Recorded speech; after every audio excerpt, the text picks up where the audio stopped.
En el descanso hubo algunas buenas preguntas.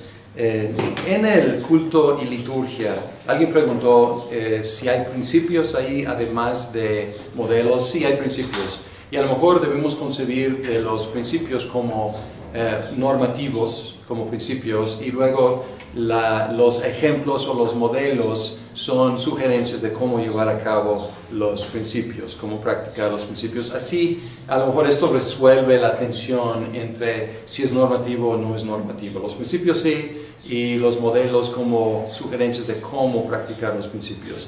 Alguien también me preguntó sobre mi integridad como presbiteriano, sumiso. No lo dijo así, pero como han visto, yo he estado criticando algunos aspectos de los documentos, además de afirmando otros.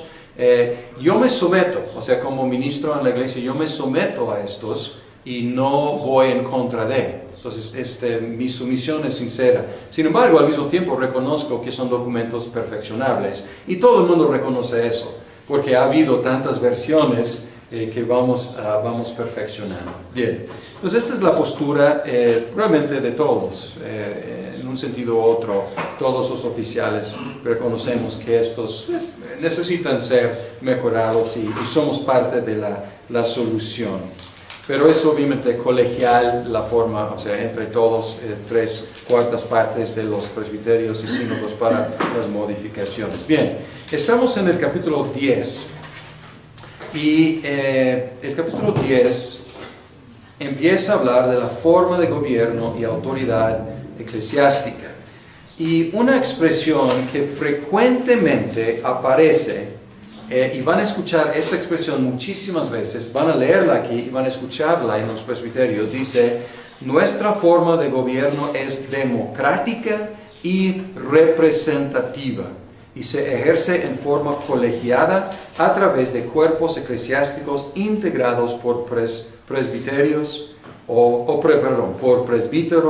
o ancianos. Y aquí, presbíteros, el nombre que están dando a los ministros de palabra y sacramento. Esta expresión democrática y representativa describe correctamente cómo operamos actualmente en la Iglesia Nacional Presbiteriana de México. El pueblo, la congregación, elige a sus oficiales, y en este sentido es democrático. Y es representativo porque luego los oficiales, ellos hacen su trabajo, toman sus decisiones en nombre de la congregación y con plena autoridad para hacerlo. No tienen que ir y consultar a la congregación cada rato. Entonces aquí podemos distinguir entre 3 tipos de gobierno eclesiástico. Hay gobierno obispal, hay gobierno presbiteriano, y hay gobierno congregacional. En las iglesias obispales, la católica, la anglicana, las ortodoxas, la autoridad viene de arriba y para abajo. Es una jerarquía, como un reino. Aquí congregacional la autoridad viene de abajo hacia arriba. La máxima autoridad es la congregación. Aunque en la práctica es algo curioso. En la práctica, muchas veces, la congregacional se parece obispal. ¿Por qué? Porque es imposible consultar la congregación cada rato para cualquier decisión. Entonces, ¿qué pasa? Alguien tiene que tomar la decisión. Y en muchas iglesias congregacionales no tienen un cuerpo de ancianos, entonces hay un líder, muchas veces que es el pastor, que puede funcionar, por lo menos en su congregación, como un obispo. No digo necesariamente malamente, pero necesariamente tiene que hacer las decisiones, alguien tiene que hacer. En el presbiterianismo, la autoridad fluye en las 2 direcciones. La congregación elige a los ancianos y luego los ancianos determinan lo que necesitan hacer y ellos ejercen autoridad. Entonces la autoridad va a las dos direcciones. Entonces, en un sentido, podemos decir que democrático es esta dirección, representativo es esta dirección. Aunque esta expresión, como digo, expresa correctamente cómo se practica, sin embargo, enfatiza uno de los aspectos del presbiterianismo que es más difícil demostrar bíblicamente. Hay una elección de los diáconos. Es un ejemplo claro de elección. Eligieron a los primeros diáconos. No hay, con seguridad en la Biblia, ningún ejemplo de elección popular de ningún anciano o ningún pastor. Hay ciertos argumentos a favor de. Es muy prudente que los que mejor conocen a los candidatos, que ellos expresen su voluntad. Es prudente que los que van a recibir el ministerio de alguien tengan una voz en expresar quién es. Y obviamente cuando Pablo dice a Timoteo, nombra ancianos en cada iglesia, o a Tito, obviamente ellos iban a tomar en cuenta el testimonio de la iglesia. Entonces, podemos decir que es muy prudente y muy probable, seguro podemos decir que la iglesia participaba en alguna forma en identificar los candidatos aptos para anciano. Pero no hay ningún ejemplo de un proceso estrictamente democrático para elegir a los ancianos. Y es como lo hacemos, y pues yo no veo una forma mejor de hacerlo, y estoy de acuerdo con la forma. Sin embargo, al decir democrático y representativo, es expresar o enfatizar dos aspectos que son más difíciles de demostrar como principios invariables. Y la esencia del presbiterianismo no es tanto la elección popular. La esencia del presbiterianismo es el gobierno por ancianos en un colegio, en un cuerpo de ancianos. Lo esencial no es la forma de elegirlos. Esto es algo que podría variar de tiempo en tiempo, de cultura en cultura, de situación a situación. Podría. Pero lo esencial es el gobierno, la dirección por ancianos. Y esto es un principio bíblicamente confirmado, que es algo que no podemos negociar. Esto es muy claro en la Biblia. La forma de nombrar a los ancianos no es tan clara. Pues, ¿me explico? O sea, esta expresión enfatiza algo que no es tan seguro. Lo seguro es el resto de este artículo, que dice que se ejerce en forma colegiada a través de cuerpos eclesiásticos integrados por presbíteros o ancianos. Esta es la esencia del presbiterianismo. Y podemos ver en la segunda confesión helvética, en el capítulo 18, el párrafo 119, que ahí habla de el nombramiento de los pastores por la iglesia, y luego dice, o por un cuerpo asignado para hacer esa tarea. Entonces vemos en un documento pues bastante antiguo en la historia de la iglesia reformada, ahí no insistían en que tiene que ser una elección democrática. No, decían, puede ser o puede haber un grupo de electores como el Santo Imperio Romano tenía para elegir a los pastores. O sea, no mencionar el Santo Imperio, pero había un ejemplo en su ambiente, en su cultura, que lo hacía. Entonces, pues lo más importante es el aspecto colegial, a través de cuerpos de ancianos. Y un cuerpo de ancianos, un cuerpo de presbíteros, es la misma palabra, presbítero es griego, anciano castellano, pues un grupo de ancianos es por definición un presbiterio. Y podemos decir que el gobierno presbiteriano es un gobierno por medio de diferentes niveles de presbiterios. Usamos nosotros la palabra presbiterio en un sentido muy específico, pero cualquier grupo de ancianos reunidos colegialmente por definición, es un presbiterio, un grupo de presbíteros. Y es lo más importante, la colegialidad. Y tenemos que ser muy claros porque el anciano no tiene autoridad propia, el anciano singular. Los ancianos tienen y ejercen la autoridad. Entonces, en la iglesia presbiteriana no debemos estar golpeando la mesa y diciendo, obedézcanme porque soy el pastor o porque soy un anciano. No, o sea, no tenemos autoridad individual. Más bien tenemos autoridad colegial. Y hay ejemplos de esto en la Biblia.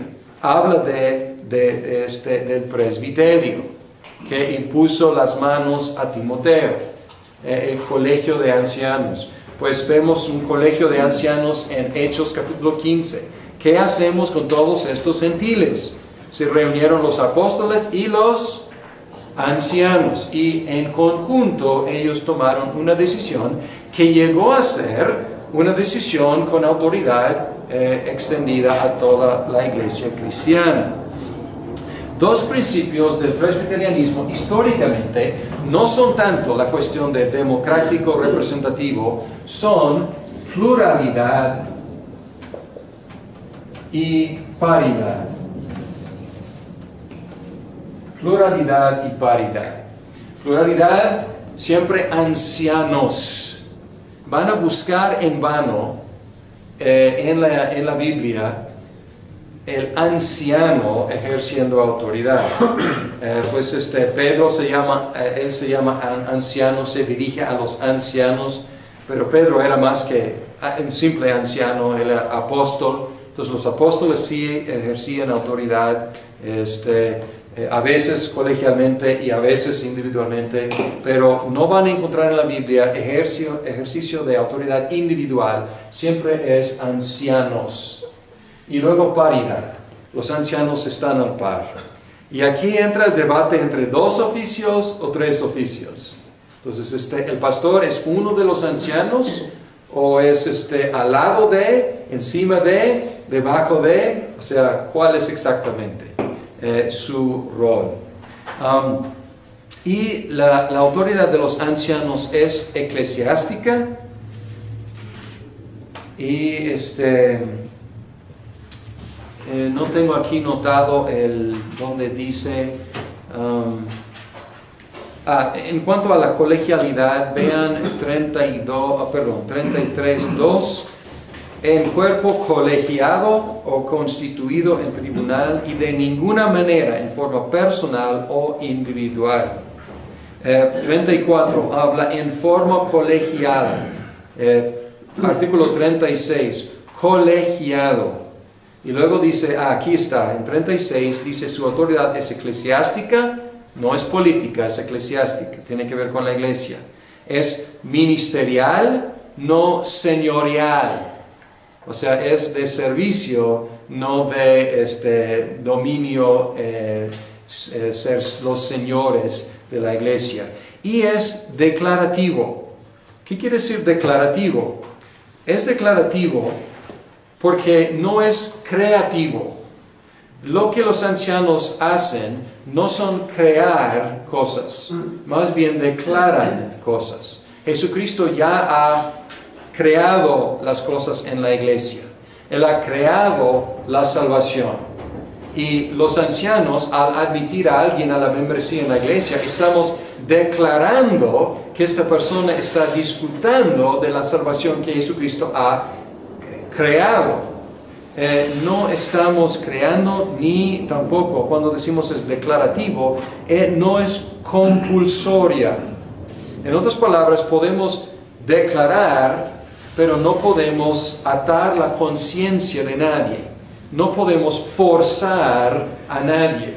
O sea, si alguien en la disciplina, por ejemplo, si alguien va en contra de la Biblia o en contra de las normas de la iglesia, los ancianos pueden declarar, pero no pueden imponer obediencia. La persona puede seguir en su rebeldía, pero los ancianos tienen la responsabilidad de declarar, según las normas bíblicas, las normas de la disciplina, pues te amonestamos, te suspendemos, te excomulgamos o lo que sea. Pero es una declaración de una realidad que ellos mismos no declararon o no crearon.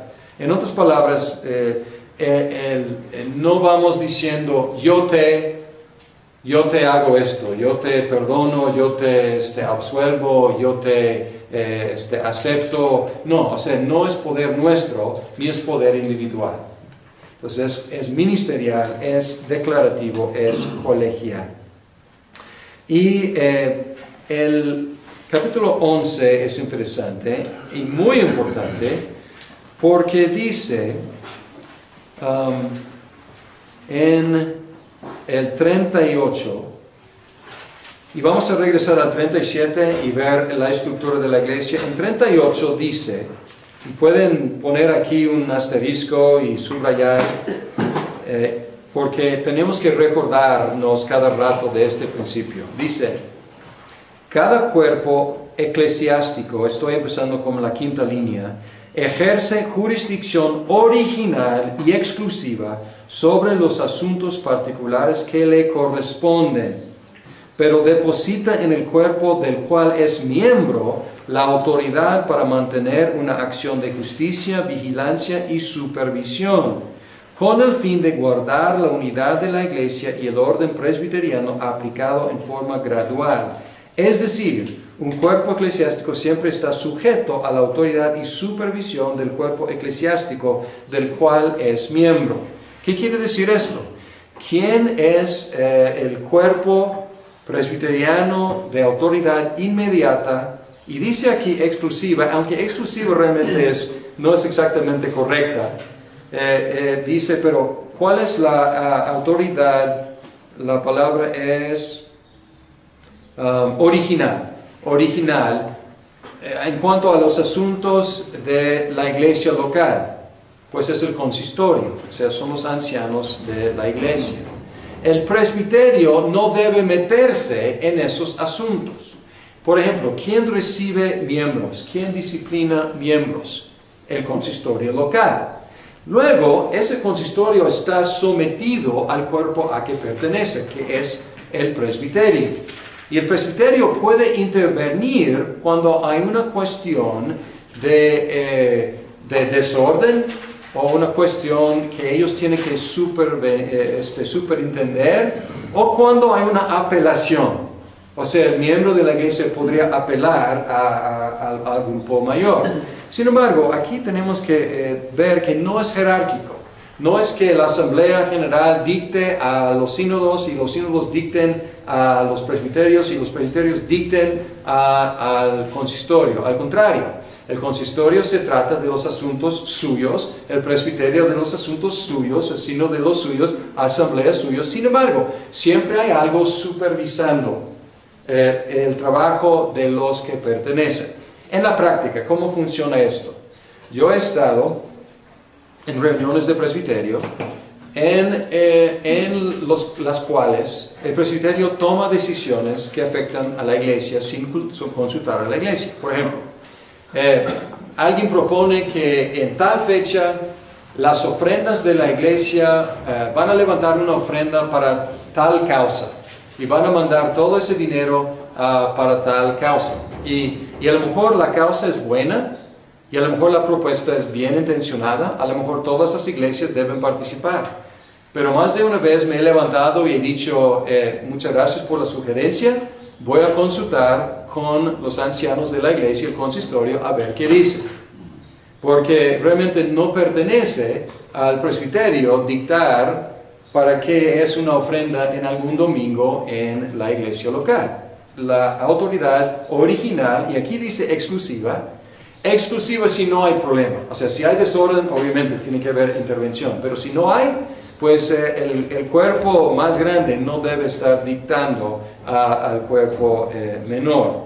Bien. ¿Y qué más?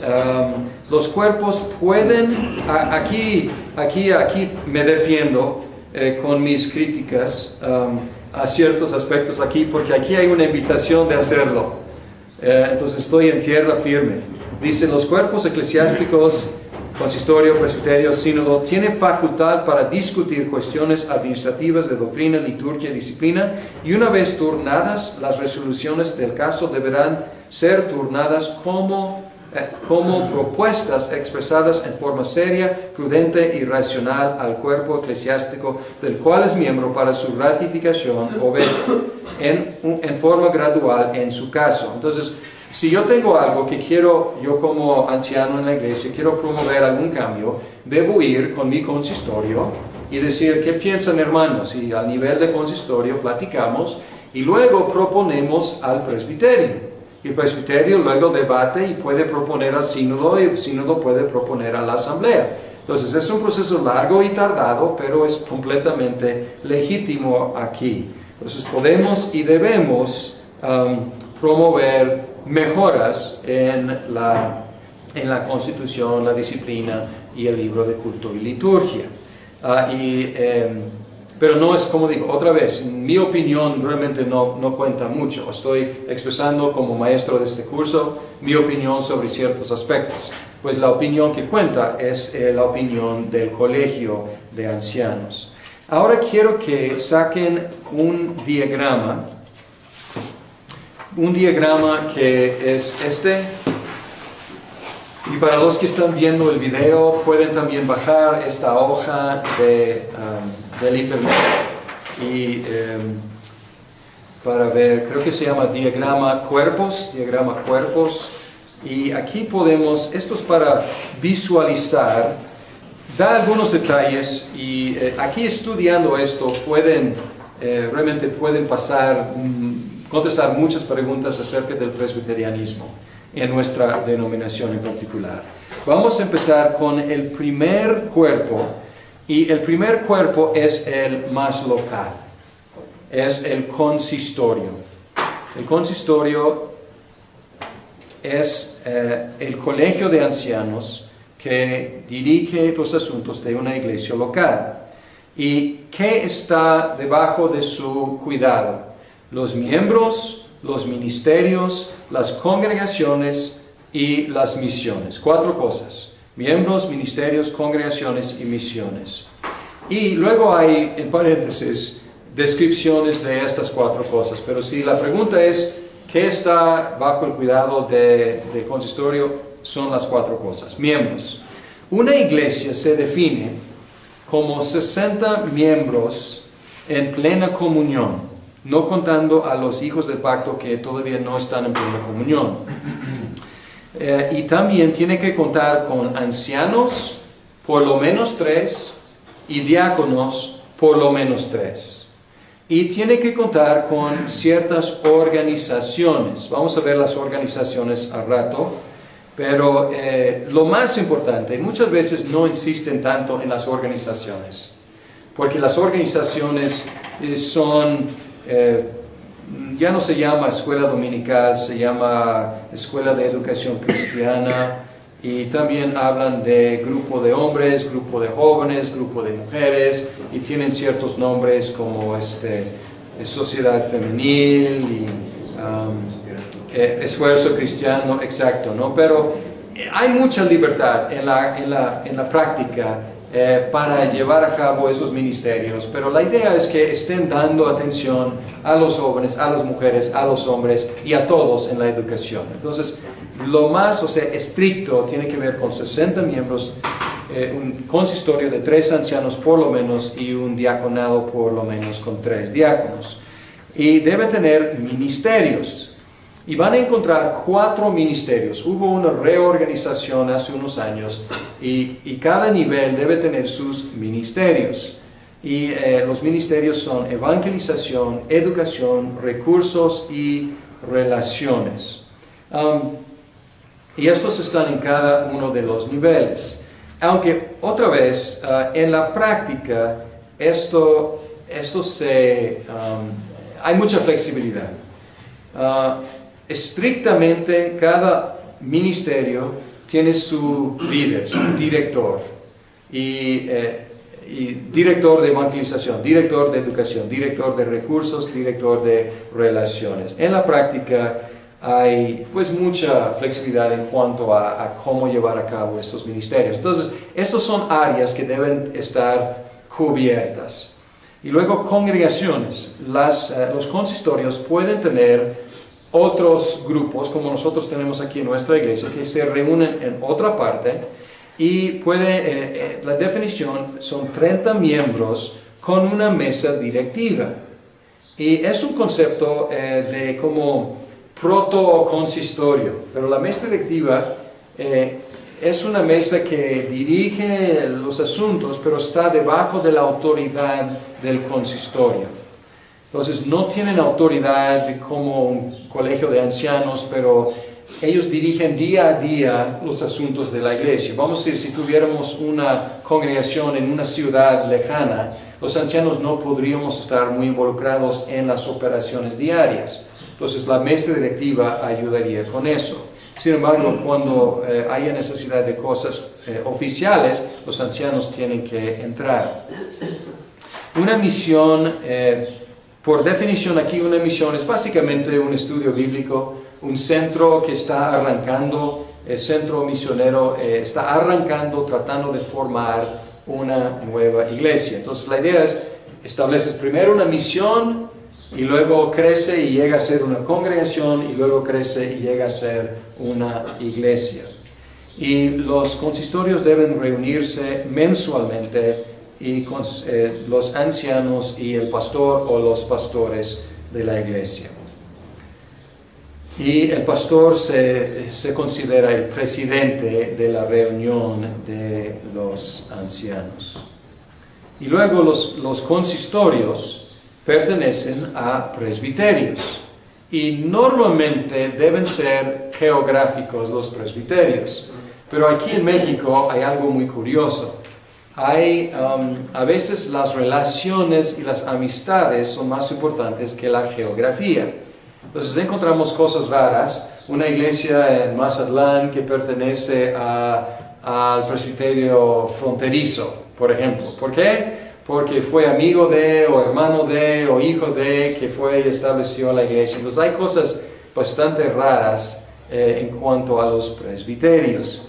Deben ser realmente más geográficos para facilitar el compañerismo y la participación. ¿Qué está debajo del presbiterio? Ellos tienen responsabilidad por los ministros, o sea, los pastores, las iglesias, los consistorios, los ministerios, las organizaciones e instituciones, las congregaciones, las propiedades de las iglesias, las congregaciones, las misiones. Entonces ellos tienen todas estas, y pueden subrayar ahí todas esas cosas que son responsabilidad del presbiterio. Déjenme comentar. En la iglesia presbiteriana, diferente a las iglesias reformadas, el ministro no pertenece a una iglesia local. El ministro pertenece al presbiterio. Es como su iglesia. Entonces yo no soy miembro de esta iglesia local, soy miembro del presbiterio del Bajío. Y creo que en las iglesias reformadas continentales son miembros de la misma iglesia. Y pues aquí, entonces los ministros están sometidos al presbiterio, y ahí si alguien va a disciplinarlos, si alguien va a llamarles la atención o algo así, pues es el presbiterio, no es tanto la iglesia local. Aunque podría haber una reprensión entre hermanos a nivel local, claro, pero en cuanto a algo oficial están sometidos al presbiterio. La iglesia en la tradición reformada se llama clasis, ¿no? Clasis, sí, en lugar de presbiterio. Iglesias bajo su jurisdicción, los consistorios de las iglesias. Ya hemos visto, no es por intervención a menos que haya problemas, o sea, es por supervisión. Por ejemplo, el presbiterio pide al consistorio reporte de sus trabajos durante el año, reporte financiero, Y no es para ser metiche, al contrario, es para ver que todas esas cosas van en orden. Y si todo va en orden, es adelante, felicidades, excelente. Si algo está fuera de orden, puede y debe intervenir. Ministerios. Y aquí los mismos 4 ministerios. Y a nivel de presbiterio, cada ministerio tiene su ministro. Es un anciano o pastor que dirige ese asunto. Evangelización, educación, recursos y relaciones. Y luego también organizaciones e instituciones. ¿Cuáles son? Maestros de la iglesia. Estos principalmente son los maestros de escuela dominical, que a nivel de presbiterio hay una organización, o puede haber. Sociedades femeniles, sociedades de esfuerzo cristiano, son los jóvenes. Sociedades de esfuerzo cristiano intermedias de esfuerzo cristiano, son los de más jóvenes, como de secundaria. Y son las organizaciones e instituciones. Pueden ver aquí que hay una complejidad aquí en el presbiterio. Y a veces es una complejidad demasiado compleja. Porque tenemos el presbiterio chico, estamos en un presbiterio bastante chico, y el presbiterio tiene una mesa directiva, presidente, vicepresidente, secretario y tesorero. En nuestro presbiterio hay 5 ministros, y cada presbiterio, cada consistorio puede enviar un anciano. Entonces son 10 personas en la reunión oficialmente, con voz y voto. Y tenemos 4 de ellos, son parte de la mesa directiva. Y luego supuestamente hay 4 que son ministros de los ministerios. Y luego debe haber consejeros para las organizaciones e instituciones, maestros de la iglesia, sociedades femeniles, esfuerzo cristiano, etc. Entonces ya tenemos 12. Entonces 12 puestos para 10 personas. Entonces hay una complejidad aquí que realmente no funciona para un presbiterio joven o chico. Y en nuestro presbiterio estamos adaptándonos para realmente tratar de cubrir las bases sin tener toda la estructura. Quizás funcione en un presbiterio más grande, pero pues hay que haber flexibilidad. Y sí hay en la práctica.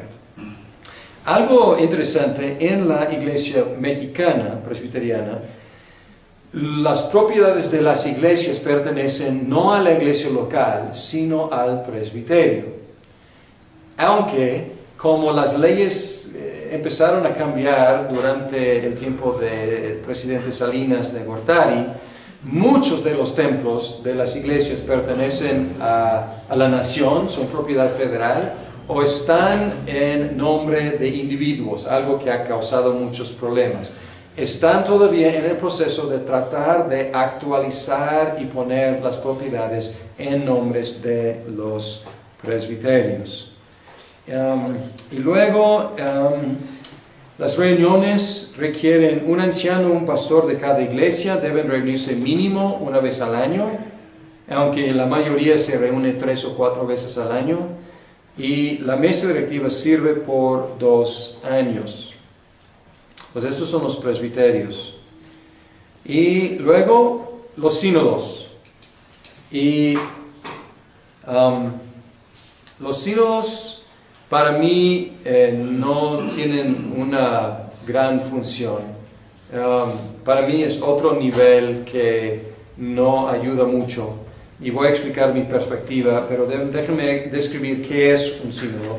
Un sínodo es un grupo de presbiterios, y aquí no me acuerdo cuántos sínodos hay actualmente. Hay como 60 presbiterios en México, y no me acuerdo cuántos sínodos, unos 10 a 15 creo, tengo que investigar.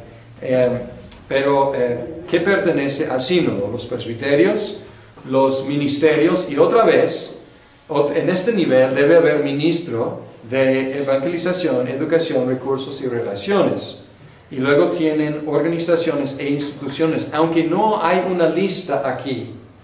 Aquí es según la necesidad. Y lo que Para mí la función más importante de un sínodo es reunir los recursos de un presbiterio o los presbiterios para tener algo como un seminario teológico. Y hay algunos seminarios teológicos sinodales que pertenecen al sínodo. Y para mí se me hace algo sabio, algo prudente, reunir recursos y esfuerzos para hacer un buen seminario teológico. Ellos, para las reuniones, 7 miembros de cada presbiterio y se reúne cada 2 años. Su mesa directiva sirve por 2 años, presidente, vicepresidente, secretario, tesorero. Si yo pudiera pues proponer un cambio, sería eliminar el sínodo, pero promover sínodos ad hoc, o sea, sínodos sobre la necesidad. Si algunos presbiterios quisieran reunirse para hacer un proyecto más grande que ellos, pues perfecto, formen un sínodo para ese propósito. Pero el tener un sínodo que realmente no tiene grandes funciones, pero tiene sus oficiales y sus ministerios, realmente yo no veo mucho caso, pero ahí está. Y luego, ¿qué pertenece a la Asamblea General? Pues pertenece a la Asamblea General los sínodos, los presbiterios, los ministerios, las organizaciones e instituciones, y los ministerios, otra vez, ¿cuáles son? Evangelización, educación, recursos y relaciones. Entonces, supuestamente, a 4 niveles hay ministro de educación, asamblea, sínodo, presbiterio, consistorio. Entonces, tienen los mismos. Y las organizaciones e instituciones son las mismas que a nivel de presbiterio, y luego también tiene empresas, y nuestra denominación tiene varias empresas que son, algunas son SADCB, algunas son AC, creo que hay una que es SC, son diferentes regímenes de corporaciones o organizaciones en México. Algunos son no con fines lucrativos y otros sí. El Seminario Teológico Presbiteriano de México en el DF, Publicaciones El Faro, que publican los libros como estos, Sociedad Educadora Juárez, es un colegio en México, Colegio Americano, que es un colegio en Mérida, Compañía Michoacana Sanatorios, es un hospital en Morelia, Hospital La Amistad, no sé dónde esté. Sociedad Educadora Mexicana es algo, no digo ficticio, pero no, es algo administrativo que utilizan para contratar gente. Entonces realmente no tiene fin educativo, es algo para hacer cosas administrativas. Y los asuntos que conciernen toda la Iglesia Nacional. Entonces, esta es parte de ¿qué está bajo su autoridad? Sínodos, presbiterios, ministerios, organizaciones e instituciones, empresas y asuntos que conciernen toda la Iglesia. Las reuniones son 4 delegados de cada presbiterio y sínodo, y se reúnen cada 2 años, aunque muchas veces tienen una reunión extraordinaria en el año en el cual no hay reunión ordinaria. Y hay una mesa directiva que sirve por 4 años. El presidente, vicepresidente, secretario y tesorero. Y el presidente y el secretario son de tiempo completo y es requisito que vivan en el Distrito Federal. Entonces, si tú estás en la reunión y te eligen como presidente o como secretario, deben planear mudar a la Ciudad de México y vivir ahí por los próximos 4 años. El vicepresidente no tiene que hacerlo y el tesorero tampoco, pero 2 oficiales tienen que hacerlo. Entonces, esta es la estructura en general de nuestra querida iglesia. Es una manifestación del presbiterianismo. Puede haber otras. Sin embargo, esta es en general cómo operan las iglesias presbiterianas y reformadas. Y no necesariamente tienen estos nombres, no necesariamente tienen estos ministerios o estas organizaciones, pero la estructura general es la estructura presbiteriana. Ok, para concluir, yo creo que tenemos tiempo para concluir el título 1 y el capítulo 11. Esto como termina el capítulo 11. El capítulo 12, 13, realmente no agrega mucho. Déjenme encontrarme aquí.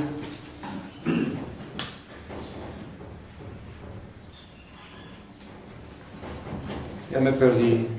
Ok, estamos en la página como 43, 42. Hay capítulo 12, capítulo 13, simplemente dice, capítulo 12, los diferentes cuerpos nos respetamos. Capítulo 13 dice también, colaboramos por medio de convenios con otras denominaciones. Y por eso estoy aquí con el privilegio de trabajar en México, porque hay un convenio firmado entre la Iglesia Presbiteriana en América y la Iglesia Nacional Presbiteriana de México. Entonces todo es por medio de convenios firmados. Y luego capítulo 14, vamos a terminar con esto. Y aquí hay algunas declaraciones apologéticas. Dice la Iglesia, artículo 44, la Iglesia Nacional Presbiteriana de México acepta, reconoce y es respetuosa de los símbolos patrios que son la bandera, el himno y el escudo nacionales. ¿Por qué dice eso? Está diciendo que somos mexicanos y no somos testigos de Jehová. Entonces, por eso está aquí. Entonces, no los menciona, pero los testigos no dan honores a ningún símbolo nacional. Ellos están diciendo, nosotros somos buenos patriotas, somos buenos mexicanos y no somos de esa secta. Y luego el artículo 45 dice, y también somos ciudadanos obedientes, sumisos, respetuosos, pero nuestra sumisión es limitada, es amplia, pero es limitada.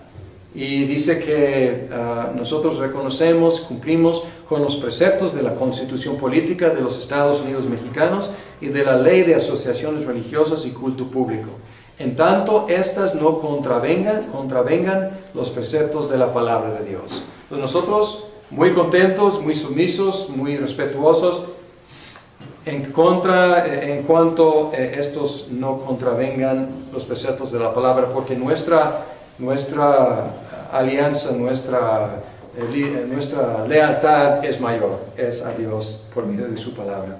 Y el último artículo habla de personas como yo.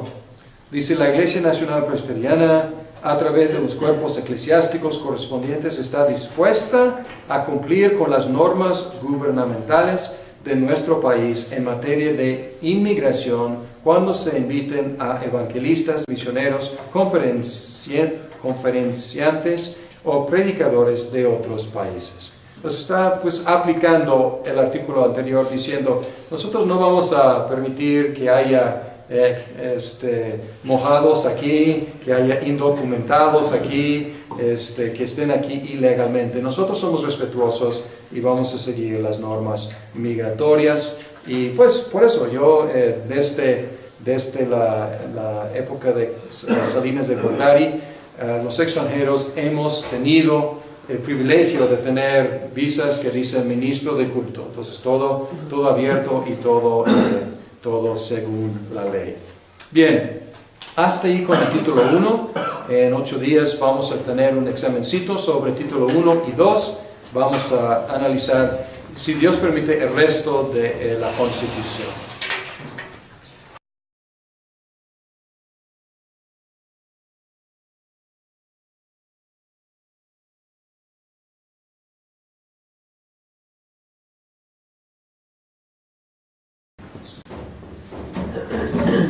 En el descanso hubo algunas buenas preguntas. En el culto y liturgia, alguien preguntó si hay principios ahí, además de modelos. Sí, hay principios. Y a lo mejor debemos concebir los principios como normativos, como principios, y luego los ejemplos o los modelos son sugerencias de cómo llevar a cabo los principios, cómo practicar los principios. Así, a lo mejor esto resuelve la tensión entre si es normativo o no es normativo. Los principios sí, y los modelos como sugerencias de cómo practicar los principios. Alguien también me preguntó sobre mi integridad como presbiteriano, sumiso. No lo dijo así, pero como han visto, yo he estado criticando algunos aspectos de los documentos, además de afirmando otros.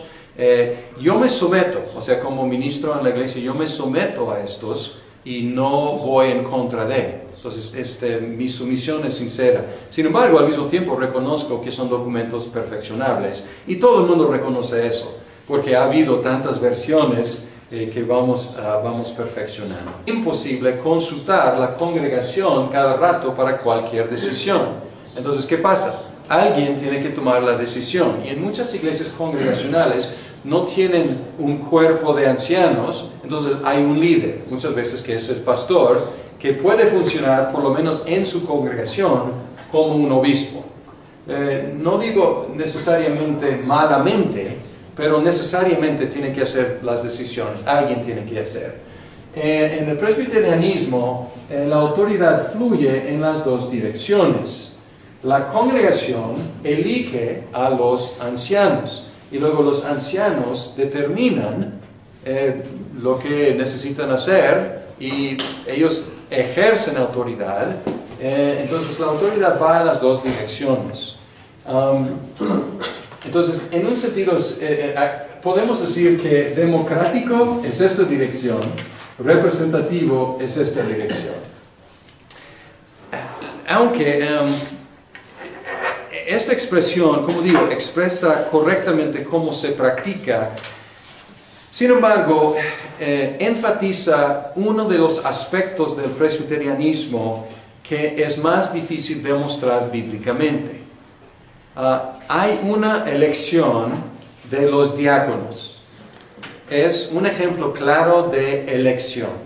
Eligieron a los primeros. Entonces, esta es la postura realmente de todos. En un sentido u otro, todos los oficiales reconocemos que estos necesitan ser mejorados y somos parte de la solución. Pero es obviamente colegial la forma, o sea, entre todos, 3/4 partes de los presbiterios y sínodos para las modificaciones. Bien, estamos en el capítulo 10. Y el capítulo 10 empieza a hablar de la forma de gobierno y autoridad eclesiástica. Y una expresión que frecuentemente aparece, y van a escuchar esta expresión muchísimas veces, van a leerla aquí y van a escucharla en los presbiterios, dice: nuestra forma de gobierno es democrática y representativa, y se ejerce en forma colegiada a través de cuerpos eclesiásticos integrados por presbiterios por presbíteros o ancianos. Y aquí, presbíteros, el nombre que están dando a los ministros de palabra y sacramento. Esta expresión democrática y representativa describe correctamente cómo operamos actualmente en la Iglesia Nacional Presbiteriana de México. El pueblo, los primeros diáconos. No hay, con seguridad en la Biblia, ningún ejemplo de elección popular de ningún anciano o ningún pastor. Hay ciertos argumentos a favor de.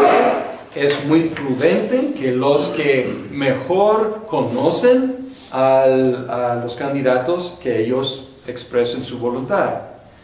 Es prudente que los que van a recibir el ministerio de alguien tengan una voz en expresar quién es. Y obviamente cuando Pablo dice a Timoteo, nombra ancianos en cada iglesia, o a Tito, obviamente ellos iban a tomar en cuenta el testimonio de la iglesia. Entonces, podemos decir que es muy prudente y muy probable, seguro podemos decir que la iglesia participaba en alguna forma en identificar los candidatos aptos para anciano. Pero no hay ningún ejemplo de un proceso estrictamente democrático para elegir a los ancianos. Y es como lo hacemos, y pues yo no veo una forma mejor de hacerlo, y estoy de acuerdo con la forma. Sin embargo, al decir democrático y representativo, es expresar o enfatizar dos aspectos que son más difíciles de demostrar como principios invariables. La congregación elige a sus oficiales, y en este sentido es democrático.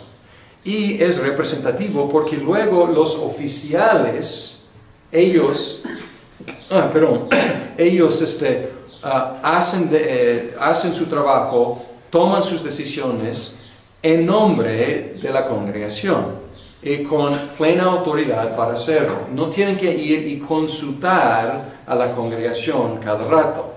Entonces aquí podemos distinguir entre tres tipos de gobierno eclesiástico. Hay gobierno obispal, hay gobierno presbiteriano, y hay gobierno congregacional. En las iglesias obispales, la católica, la anglicana, las ortodoxas, la autoridad viene de arriba y para abajo. Es una jerarquía, como un reino. Aquí congregacional la autoridad viene de abajo hacia arriba. La máxima autoridad es la congregación. Aunque en la práctica es algo curioso. En la práctica muchas veces la congregacional se parece obispal. ¿Por qué? Porque es